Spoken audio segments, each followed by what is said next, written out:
العيد نهار الأحد، لا نهار الاثنين. هم يقولوا نهار الأحد، لا الآخرين يقولوا نهار الاثنين. احنا شنو نعمل؟ الانسان اللي يخدم في شركه باش يكلم العرفه نتاعو ياخذ منه كونجي نهار العيد، ايش يقول له كان شافوا الهلال ما نجيش، كان ما شافوهوش تو نجي. تو هذا منطق؟ تو هذا تفكير؟ لكن المساله سهله، ابسط مما يكون. يعني نحاول نوضحها، نحاول نفسر المساله باسلوب بسيط، باسلوب مفهوم، وان شاء الله معلومه توصل لكم. وفي اخر الفيديو فما حاجه ان شاء الله باش تاكد الكلام نتاعي. نبدأ في الموضوع المهم، وقبل أن أبدأ أرحب بكم. تحياتي لكم، السلام عليكم أينما كنتم، وإن شاء الله تكونوا بخير. نحط المسألة في إطارها. حاليا الشهر الشمسي اللي هو جانفي، فيفري، مارس، أبريل إلى غاية ديسمبر، عدد الأيام معلوم، يا 30 يا 31، وفيفري يا 28 يا 29.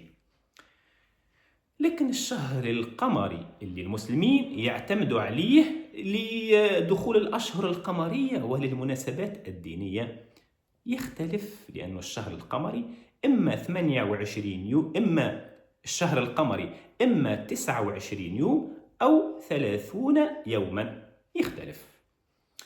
كيفاش نعرفوه احنا الشهر القمري دخل أم لم يدخل؟ عند ولادة الهلال. يعني في آخر كل شهر قمري يطلعوا ويبدو يشوفوا هل الهلال تولد وإلا ما تولدش. كان يشوفوا الهلال يعني يعني كل 29 من شهر قمري يتم التثبت من ولادة الهلال. إذا كان شافوا الهلال يقولوا راهو غدوة أول يوم من الشهر القمري الآخر. إذا كان لم يرى الهلال يقولوا نكملوا 30 يوم، واليوم الذي بعده هو أول يوم من شهر قمري. يعني ولادة الهلال هي التي تحدد دخول الشهر القمري أم لا. لكن احنا في أوروبا، في العالم المهاجرين، المسألة هذه تسبب لنا أرق، التعب فينا وتعمل لنا في مشاكل وستريس. وبالفعل لأنه هذا يقول تفطر والآخر يقول صوم. لكن المسألة بسيطة، نعطيكم كيفاش بسيطة.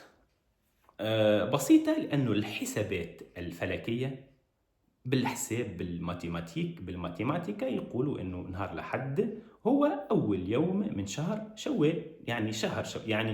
يعني يعني نهاية رمضان مش تكون نهار السبت، آخر يوم في شهر رمضان نهار السبت، ويوم الأحد هو أول يوم من شهر شوال، وبالتالي هو يوم العيد. هذا بالحسابات الفلكية. وبالحسابات العلمية، مع العلم الكثير من الهيئات الإسلامية في أوروبا، الكثير من المساجد الكبيرة في أوروبا أعلنت ذلك. فرنسا، إيطاليا، نهار الأحد إن شاء الله أعلنوا على المواقع الرسمية نتاعهم أنه يوم الأحد هو أول يوم من شهر شوال، وبالتالي هو أول أيام العيد.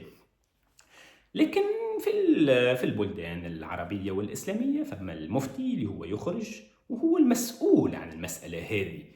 في مصر بالنسبة للمصريين، وفي تونس بالنسبة للتوانسة، وفي المغرب وفي الجزائر وفي ليبيا، المفتي هو اللي مسؤول هل يدخل الشهر القمري أم لم يدخل. يعني هما المشكلة هذه مرتاحين منها. لكن احنا في أوروبا شكون نتبع؟ احنا نتبع الحسابات. مع العلم كل واحد ياخذ اللي يحب عليه، كل إنسان بالعقل متاعه ياخذ القرار ويتبعه. يعني مسألة سهلة.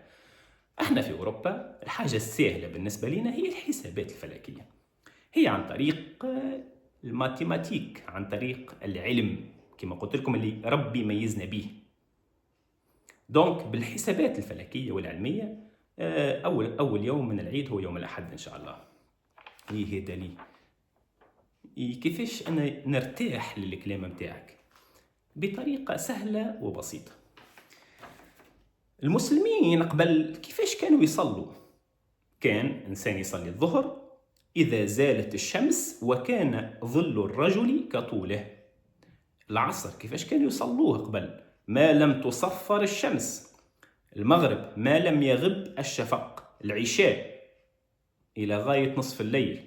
الصبح من طلوع الفجر ما لم تطلع الشمس.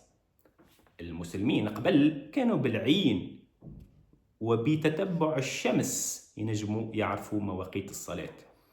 هذا لي. وحاليا كيفاش يصلوا المسلمين؟ حاليا كل واحد في تليفونه عنده اليومية، في داره عنده اليومية، يعني بالحسابات الفلكية والعلمية مواقيت الصلاة ضبطت ومعمول بها وأمورها مريقلة ولا يختلف فيها اثنان. يعني في الصلاة مثالش كيف نتبعوا الحسابات، وفي الصيام لازم نشوفوا الهلال. شنو الحكاية؟ علاش؟ أنا بصراحة حاجة العقل ما يقبلهاش. وكلنا نعرفوا أنه الصلاة أهم من الصيام. يعني كيفاش في الصلاة مثالش نعتمدوا على الحسابات العلمية والفلكية، وفي الصيام لا، لازمنا إلا ما نشوفوا الهلال. أوكي، يعني كما قلت لكم الإنسان بالعقل اللي ربي ميزوا به وكرموا به ينجم يعرف الصحيح من الغلط راهو. كما قلت لكم بالحسابات العلمية يوم الأحد إن شاء الله هو أول أيام شهر شوال، وبالتالي هو أول أيام العيد اللي يحب ياخذ به ولا اللي يحب يستنى المفتي. لكن المشكلة احنا في تونس نستنى المفتي متاع تونس، لكن احنا هنا في إيطاليا. مسألة صعبة بصراحة تعمل لنا في صداع. لذا احنا نتبع الحاجة السهلة والحاجة المنطقية اللي هي الحسابات الفلكية كما قلت لكم بالحسابات، وهذه حاجة مضبوطة. نهار الأحد إن شاء الله هو أول أيام العيد.